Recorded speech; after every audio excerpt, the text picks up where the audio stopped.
उखल बंधन लीला। ऐसी कृपा, ऐसा प्रसाद जो इस ग्वालिन को मिला, नंद रानी को मिला, किसी और को नहीं मिला। उखल, इस उखल के निमित्त से इस गोपी ने जो कृपा प्रसाद प्राप्त किया, तो ये कहें कि इमम प्रसादम विरिंजम न लेभिरे, तो बात बिगड़ जाती है। भवम लेभे श्री अपी न लेभे, बोले कि ना लेभिरे, ना लेभिरे, किम अपी न लेभिरे, किसी को नहीं मिला। ब्रह्मा की ये हिम्मत है कि भगवान के सामने आए और उनकी कमर में रस्सी लगाएं। उन्होंने तो जरा सा बछड़ों की चोरी की, ग्वाल बालों की चोरी की, तो लौट कर ब्रह्मलोक गए तो द्वारपालों ने कहा तुम कौन हो महाराज? बोले कि हम ब्रह्मा हैं, तुम्हारे मालिक। बोले 4 मुख वाले कि 2 मुख वाले कि 10 मुख वाले, कई ब्रह्मा यहाँ रोज आते हैं, आ जाते हैं। बोले हमारे मालिक ब्रह्मा तो तुमसे पहले ही यहाँ आए हुए हैं, सिंहासन पर बैठे हैं, तुम तो कोई नकली ब्रह्मा हो। अब असली ब्रह्मा गिरफ्तार किए गए। अब तो बड़े व्याकुल कि क्या हुआ, तो मार पीट कर द्वारपालों ने उन्हें ब्रह्मलोक से भगा दिया। तो ग्वाल बालों और बछड़ों की चोरी से ब्रह्मा की ये दशा। तो शंकर जी बाणासुर के युद्ध में आए कि आओ 2-2 हाथ हो जाएं, और अपने भक्त का पक्षपात करके आए ना। भगवान ने कहा कि ये तो बड़े बूढ़े हैं, इनसे युद्ध क्या करना। एक प्रसवास्त्र छोड़ दिया। अब शंकर जी ने अपना धनुष बाण रथ पर रख दिया और जोर से जमाई ली, जैसे कोई नशे में बैठा। लोगों ने शंकर से कहा महाराज युद्ध करो, तो भगवान ने कहा आज इनको भांग का नशा जरा ज़्यादा चढ़ गया है। तो जो आदमी नशे में होता है उससे युद्ध नहीं किया जाता। अंग संश्रया, मानो हृदय देश में रहने वाली, नारायण के हृदय पटल पर विचरण करने वाली भगवती लक्ष्मी, उनकी हिम्मत है कि भगवान की कमर में रस्सी लगाएं। जब नरसिंह रूप में भगवान प्रकट हुए तो देवताओं ने कहा कि जरा जाकर शांत करो, तो बोली नहीं, डर गई। बोले हमारा पति है कि नहीं हम तो नहीं पहचानते। पहचानने से इनकार कर दिया। उनकी क्या हिम्मत कि कमर में रस्सी लगाएं। तो यशोदा ने भगवान श्री कृष्ण को बांध कर रख दिया। सबको मुक्ति देने वाला भगवान और उसने यशोदा मैया से प्राप्त बंधन। उपनिषदों का अर्थ नंद बाबा के घर में उखल से बंधा है। अरे भाई, मेरे इस सर्वोत्कृष्ट उपदेश का आदर करो। उपदेश देने की क्यों सूझी? बोले कि वेदों के जंगल में भटकते भटकते तुम लोग थक गए हो, खिन्न हो गए हो। क्या उपदेश है आपका? अब यदि शांति चाहते हो, क्यों गोपियों के घर में चलो। वहाँ चलकर क्या करोगे? उपनिषदों के अर्थ का साक्षात्कार करो। वहाँ उपनिषदों का अर्थ कहाँ से आया? बोले वहाँ तो उपनिषद का अर्थ उखल में बंधा है। ब्रह्म को ढूंढना हो तो देखो, सबको मुक्ति देने वाले भगवान मुकुंद ने यशोदा मैया को जो महत्व दिया, बड़प्पन दिया कि ये मेरी मैया है, मैं इसके हाथों बंध जाता हूँ। यशोदा को बड़प्पन दिया, माने भक्ति को बड़प्पन दिया, स्नेह वात्सल्य को बड़प्पन दिया। यदि तुम भी भगवान के साथ स्नेह वात्सल्य जोड़ो, उनकी ऐसी भक्ति करो, तो भगवान को छोटा बनकर तुम्हारे हाथों बंध जाने में कोई संकोच नहीं है। जब इस प्रसंग पर 2 दृष्टि से विचार करना है। एक तो भगवान बंधे क्यों, और दूसरे गोपी ने बांधा क्यों। इस श्लोक में एक बात कही जा रही है कि अनंत कोटि ब्रह्मांड के नायक सर्वंतर्यामी भगवान ने बंद करके अपनी भृत्यवश्यता प्रकट की है कि मैं अपने भक्त के अधीन हूँ। परम परम ऐश्वर्य होने पर भी केवल प्रेम के वश होकर किसी के हाथों बंध जाना, ये प्रेम वश्यता निबंधन, बंधन परम चमत्कारी होने के कारण भूषण है, दूषण नहीं है। क्या सुंदर प्रसंग है। जो आत्मा राम है, पूर्ण काम है, तापि स्तन्य काम आसाद्य जननीम शंति हरि। भूखा प्यासा बनकर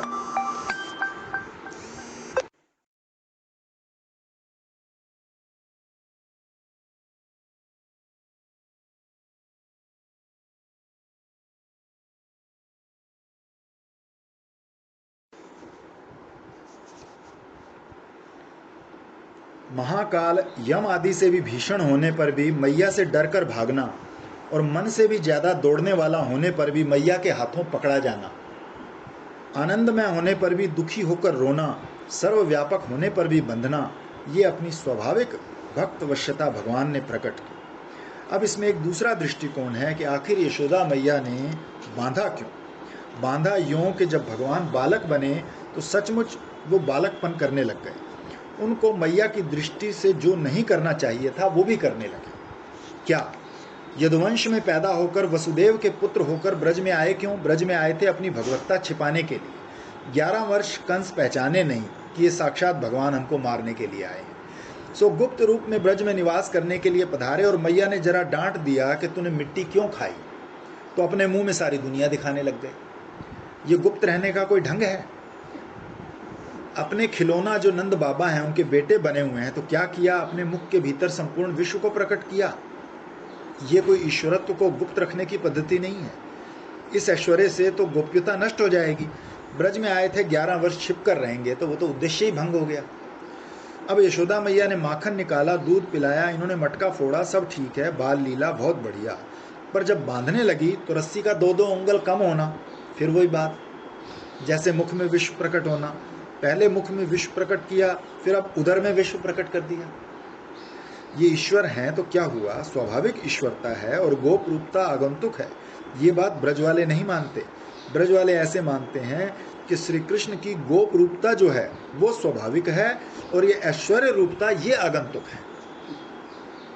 वो तो कभी आती है कभी जाती है, बीच बीच में ऐश्वर्य शक्ति आती है, लेकिन वो प्रेम देवी के सामने हार कर भाग जाती है। ब्रज में तो प्रेमी भगवान रहते हैं, ईश्वर भगवान नहीं रहते, लेकिन ईश्वरीय शक्ति ऐसी है कि बारंबार प्रकट होती है। अब मैया अपने कर्तव्य के पालन में लगी हुई है। क्या? जब हमारे घर में छिपकर रहने के लिए आए हैं तो जाहिर ना होने पाए कि ये ईश्वर है। यदि मैं उखल से बांध कर रखूंगी और ये बात चारों ओर फैलेगी कि यशोदा मैया ने कृष्ण को उखल से बांध कर रखा, तो किसी को शंका नहीं होगी कि ये ईश्वर है। कंस को मारने के लिए आया है, सब लोग समझेंगे कोई गोप बालक ही है। यशोदा मैया का नाम है गोपिका। जो श्री कृष्ण का गोपन करे उसका नाम है गोपिका। गोपिका बनकर यशोदा मैया ने कृष्ण को उखल में बांधा। गोपिका बनकर कैसे? बोले जैसे किसी को प्रकट ना हो जाए ये कंस को मारने वाला ईश्वर है। ये गोपन करती है, श्री कृष्ण का संरक्षण करती है, इसीलिए इसका नाम गोपी है। तो गोपिका अपने धर्म का पालन कर रही है। उसका काम है श्री कृष्ण को छुपाना। श्री कृष्ण के ऐश्वर्य का काम है बीच बीच में आकर प्रकट होना। प्रेम बड़ा कि ऐश्वर्य बड़ा? गोपिका कहती है प्रेम बड़ा। यही प्रेम और ऐश्वर्य शक्ति का संघर्ष है, द्वंद्व है, जो इस उलूखल बंधन लीला में प्रकट हो रहा है। तो बोले कि बांधने से तो भगवान नाराज होंगे। बोले कि नहीं, यशोदा मैया के हाथों अपने को बंधवा लेना ये श्री कृष्ण का प्रसाद है। ये श्री कृष्ण के लिए कोई दौर्मनस्य का हेतु नहीं है, ये तो श्री कृष्ण हेतुक है, क्योंकि वो भी तो पिटना ही चाहते हैं। भक्ति मार्ग में प्रवृत्ति कैसे हो? लोग सुने कि ऐसा राजा है, उसकी जिंदगी भर सेवा करो और मिलता नहीं, तो कोई उसकी सेवा करेगा? बोले ऐसा राजा है, उसकी सेवा करो और उसको ऐसा वश में कर लो, उसको उखल में बांधना चाहो तो बांध लो। बोले हाँ, ये राजा अच्छा है, इसकी सेवा करें। तो भक्ति मार्ग में प्रवृत्ति तब होती है, उसका संवर्धन तब होता है जब ऐश्वर्यशाली अपने ऐश्वर्य को एक और बात देकर अपवाद करके और स्वयं अपने ऐश्वर्य को अपनी प्रेमियों पर न्यौछावर करके ऐश्वर्यहीन ईश्वर परम मधुर ब्रह्म के रूप में हो। ब्रह्म के रूप में, यही ब्रह्म का साधारणीकरण है। ब्रह्म कोई बहुत दूर है, बड़ी मुश्किल से मिलता है, कोई दूसरे लोक में रहता है, दूसरे काल में रहता है, हमारे हाथों उखल में बांधा जाता है। ब्रह्म वैसा नहीं होता। नारायण ब्रज के लोग व्याख्या तो बहुत करते हैं। आप जानो, काशी में वृंदावन के एक बहुत प्रसिद्ध वक्ता गए थे, अब से 30-35 वर्ष हुए, तो उसकी व्याख्या करने लगे कि वृंदावन समा प्रियम है, वहाँ सब प्यारा ही प्यारा है। समा माने माँ माने राधा सहित कृष्ण का प्यारा, वहाँ सब वस्तुएं प्यारी है। ऐसा करके एक एक वस्तु का वर्णन किया। एक बार वृंदावन के एक बड़े अच्छे वक्ता काशी गए तो वो श्लोक सामने आया, तो उसकी भी व्याख्या करने लगे। 1 दिन 2 दिन 3 दिन भगवान कहते हैं हमारे प्यारे तो भक्त हैं, अपने आप से भी उतना प्यार नहीं करता जितना अपने भक्त से प्यार करता। भगवान श्री कृष्ण कहते हैं मेरे प्यारे भक्त, तुम मुझे जितने प्यारे लगते हो उतना प्यारा बेटा ब्रह्मा नहीं है, शंकर भी मेरा उतना प्यारा नहीं है। अपना आत्मा हुआ तो क्या हुआ, अपना भाई भी उतना प्यारा नहीं है, अपनी पत्नी लक्ष्मी भी उतनी प्यारी नहीं जितने प्यारे तुम हो। क्योंकि भक्त लोग भगवान से ऐसा ही प्रेम करते हैं। ये वेदांती लोग तो कहते हैं आत्मा के लिए ही सब प्यारा है, पर भक्त लोग कहते हैं हमारा आत्मा तो ये सामने है। आत्मा प्यारा होता है ये तो हम मानते हैं, लेकिन हमारा आत्मा तो ये श्याम सुंदर है। जो लोग ध्यान अतीत किसी अनिर्वचनीय वस्तु का अनुसंधान करते हैं वो बड़े प्रेम से करें, जाने। उनके हृदय में शुद्ध चिन्ह मात्र आत्मा का आविर्भाव होए, प्रकाश होए। हमारी आत्मा तो ये है। कौन?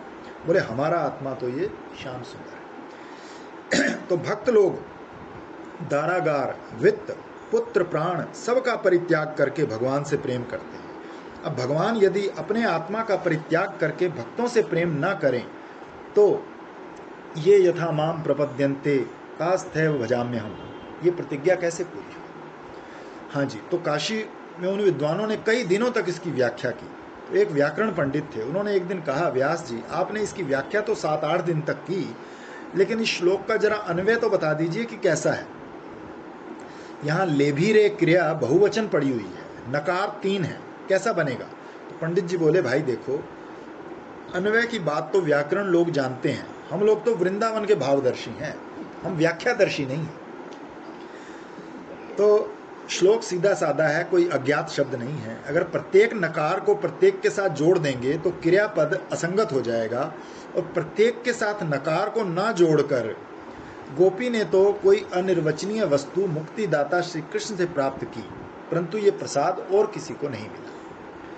कल आपको सुनाया था कि ब्रह्मा ने ग्वालों और बछड़ों की चोरी की तो ब्रह्मलोक के छिन जाने का मौका आ गया था।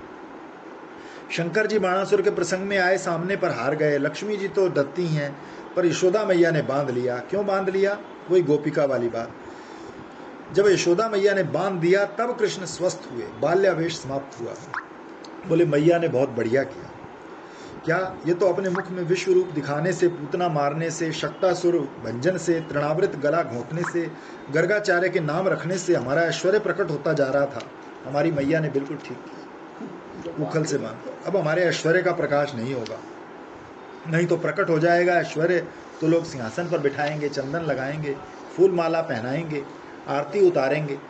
वो धूल में लौटने वाली बात, बछड़ा चुराने वाली बात, वो श्री दामा को कंधे पर लेकर ढोने वाली बात, माखन चुराने वाली बात कोई नहीं बनेगी। ईश्वरता प्रकट होने पर तो सब के सब सिंहासन पर बिठा देंगे। मैया ने बढ़िया किया।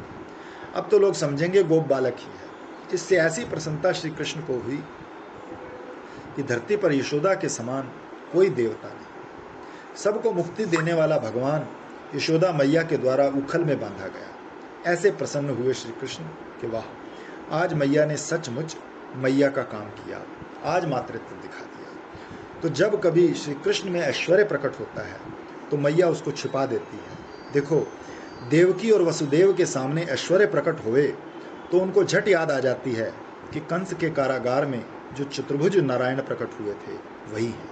वे तो ऐश्वर्य भाव से अभिभूत हो जाते हैं, लेकिन नंद यशोदा के सामने कभी ऐश्वर्य प्रकट हुए तो ऐश्वर्य भाव से अभिभूत नहीं होते, उनका वात्सल्य विजयी हो जाता है। सखा लोग समझते हैं कि ये हमसे ज़्यादा बलवान है, और सखी समझती है कि ये हृष्ट पुष्ट सुंदर युवा है, और माता पिता समझते हैं कि ये हमारा बालक है श्री कृष्ण। कितने सुगम भाव से प्राप्त हैं यशोदा और नंद बाबा को। ये भगवान भक्तिमान पुरुषों को इसी जीवन में भगवान सुखाप है। भगवान कई होते हैं, एक अहम भगवान होते हैं, एक अयम भगवान। तो जो अहम भगवान है वो तो वेदांतियों को सुखाप है, और जो अयम भगवान है वो भक्तों को सुखाप है। भक्ति दर्शन तो दृश्य दर्शन है, ये पदार्थ प्रधान है, त्वम पदार्थ नहीं। तत्पदार्थ संपूर्ण प्रपंच का अभिन्न निमित्तोपादन कारण है। सर्व देश में, सर्व काल में, सर्व रूप में, सर्व आकार प्रकार में वही प्रकट हो रहा है। तो जो तत्पदार्थ को जानते हैं वही इस मर्म को जानते हैं। तो दूसरे कोई भगवान किसी दूसरे को सुखपूर्वक भले ही मिले, परंतु अयम गोपिका सुतो भगवान, ये जो गोपिका का नंदन भगवान है, ये भगवान कोई देह अभिमानी चाहे कि हमको भगवान मिले सो नहीं मिलते। जो अपने को देह मानते हैं और फिर तपस्या करके चाहते हैं कि हम भगवान को प्राप्त कर लें, तो देह अभिमानी पुरुष को भगवान की प्राप्ति नहीं हो सकती। बोले कि अच्छा, देह अभिमानी को नहीं होती तो ज्ञानी को तो होगी। बोले ज्ञानी को संपूर्ण आकार विकार प्रकार संस्कार का तो अपवाद कर देते हैं, और निर्गुण निर्धर्मक को चाहते हैं। तो जो गोपिका नंदन को चाहेगा ही नहीं, उसके सामने ही अपने आप क्यों आएगा? तो उनके लिए भी सुखाप नहीं है। तब फिर किन को मिलते हैं? बोले भक्तिमानों को सुखाप है। इसका अर्थ यह है, यदि कोई तपस्वी भी भगवत प्राप्ति चाहे तो उसको दुख से, कष्ट से भगवत प्राप्ति हो सकती है, और ज्ञानी पुरुष भी चाहे और संकल्प करे कि सगुण साकार हमारे सामने आए, आराधना करे, ध्यान करे, भजन करे, उसका भाव बन जाए, तो उसके सामने भी प्रकट हो सकते हैं। परंतु सुखाप नहीं दुखाप हैं, मानो बड़े कष्ट से मिलेंगे। लेकिन कोई भक्तिमान होए तो। अच्छा, एक विनोद की बात करते हैं। ज्ञानियों को साकार भगवान जल्दी नहीं मिलते। क्यों नहीं मिलते? ज्ञानी लोग ने अपने को सेवा ना करनी पड़े इससे बचाया है। क्या बचाया? बोले कि भगवान तो अभोक्ता है। हाथ पैर काट दिए, उसके पहले ना वो उसके हाथ पैर है ना तुम्हारे हाथ पैर है। बोले ये कुछ खाता पीता नहीं है, बिना खाए पिए चमकता रहता है। तो भगवान ने सोचा अगर कृपा करके मैं ज्ञानियों के घर चला गया तो ये लोग भोग ही नहीं लगाएंगे। तो ऐसे ज्ञानियों के घर जाकर क्या करना जहाँ खाने को कुछ ना मिले। तब किसके घर जाना? बोले कि भक्ति मतामिहि, भक्त के घर जाएंगे। भक्त तो कहते ही उसको हैं जो भक्त के समान हो। भक्त माने भात, पका हुआ चावल। इसके लिए संस्कृत में भक्त शब्द है। तो भात कैसा होता है? देखो, उज्जवल होता है। भात की, भक्त की पहली विशेषता है वो उज्जवल है। सफेद ना हो तो क्या भात, लाल या काला हो तो उसको अच्छा भात थोड़ी माना जाता है। और दूसरे ऐसा पक जाए मानो उसके भीतर अभिमान की कणिका भी ना रह जाए। सिद्ध, कड़ा ना हो, अलग अलग हो। जैसे चावल का हलवा अच्छा नहीं लगता, तो ये भक्त की विशेषता है। वो उज्जवल हो, परिपक्व हो, अभिमान की कणिका से रहित हो, पृथक पृथक हो, अलग अलग। अलग अलग भी ठीक ही है। तो अलग अलग हो माने किसी से लगे नहीं, जुड़े नहीं। देखो, भागवत में भात खाने का वर्णन तो है पर रोटी खाने का वर्णन नहीं है। भगवान ने कभी रोटी खाई इसका वर्णन सूरदास जी ने किया है। सूरदास तो आगरा की तरफ रहते थे, उधर रोटी का रिवाज जरा ज्यादा है। अब ये रोटी क्या है? बोले असल में त्रोटा है, जिसको तोड़कर खाना पड़े। सो त्रोटा और तकार का लोप हुआ तो रोटी, और उल्टा रोटा, रोटी का। तो ये तोड़ तोड़ कर खाना पड़ता है, भात को तोड़ तोड़ कर नहीं खाना पड़ता। देखो, भक्ति माने होता है अलगाव। पूर्व मीमांसा में भक्ति शब्द का प्रयोग विशेष रूप से आया है। उसमें मुख्य भाग के लिए भक्ति शब्द नहीं आता, गौण भाग के लिए भक्ति शब्द आता है। तो अपने को भगवान का भाग बना देना। हम रुद्र भाग नहीं है, इंद्र भाग नहीं है, गरुड़ भाग नहीं है, कुटुंब भाग नहीं, राज भाग नहीं, ईश्वर भाग है। अपने आप को ईश्वर का भोग्य भाग बना देना। जैसे यज्ञ में इंद्र आदि देवताओं के पृथक पृथक भाग होते हैं, ऐसे अपने जीवन को ईश्वर का भाग बना देना कि हे ईश्वर, तुम इसको भोगो, तुम इसको खाओ, तुम इसको पियो, तुम्हें जैसे आनंद आए वैसे इस जीवन का उपयोग करो। इसको बोलते हैं भक्ति। तो ये जो आत्मसमर्पण करके भक्तिमान भक्ति बैठा है, उसके लिए भगवान जितने सुलभ हैं वैसे अन्य किसी के लिए